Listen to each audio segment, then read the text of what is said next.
kahit sa mga taga-probinsya, lumaki na lang sila sa bundok. Pero ang iba, karamihan ang pangalan nitong ginagawa ng gagamba ay bahay daw ng gagamba. Ito po ay hindi bahay. Ito po ay net. Gumawa sila ng net para po magkaroon sila ng pagkain. At yung pagkain na yon, yan po ang mag-provide sa kanya mga ilang days na. Kaya nga pinagtiyagaan niya yung gagawin niya, ikot-ikutan niya yan, ganyan, para wala ang ligtas niyang lamok, langaw, or kahit anong insekto na dadapo dyan sa bahay niya.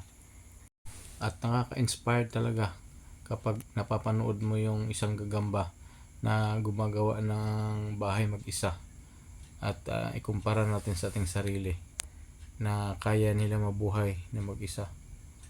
At ikaw pa kaya na ginawa ka ng Panginoon na kumpleto ang pangangatawan.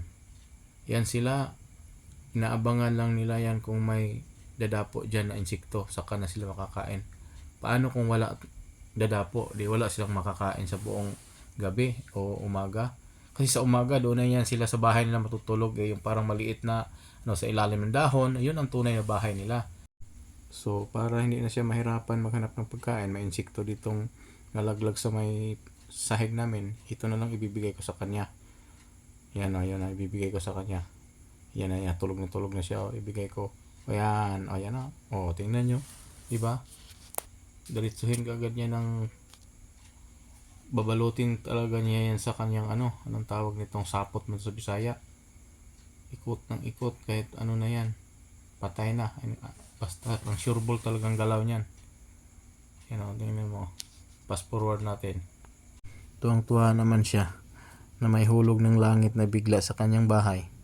At yan, kanina pa niya kinukuputan yan. Yan o, yan ang kakainin niya.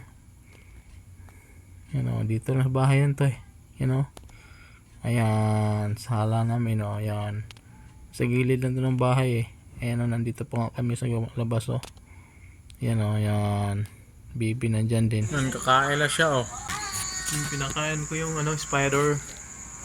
Kasi hindi naman, wala namang maliligaw dyan na lamok eh. Kaya kumuha na lang ako ng iwan ko anong insect yun. Niya yan. Kakainin na niya yan. A few inches later. Ayan, busog na siya. Nakain na niya yung pinakain ko, yung binigay kong insekto. Ayan, sobrang tuwa niya. Wala na siyang problema. Dito lang kasi ito sa namin sa, kumbaga, bahay lang namin ba. Diyan lang siya na yan. Diba?